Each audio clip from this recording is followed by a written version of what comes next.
जय Jagannath. Welcome to my fast mini blog को आपण मन स्वागत करुच्ची।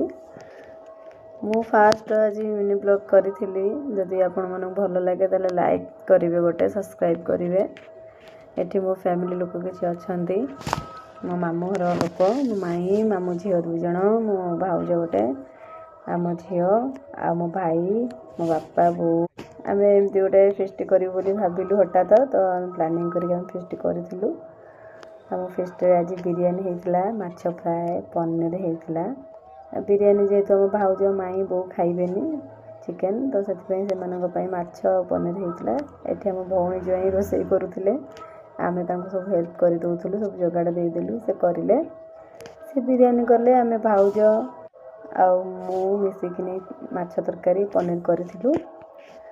रोसई सरिला। जदि आपण मन मो वीडियो भल लगे मते कमेंट रे निहाती जणाइबे। जदि भल लगे ताहाले कहिबे, काइना मु आगु को मिनी ब्लॉग करिया पे चेष्टा करिवि, आ किछि देखैबि मो फैमिली।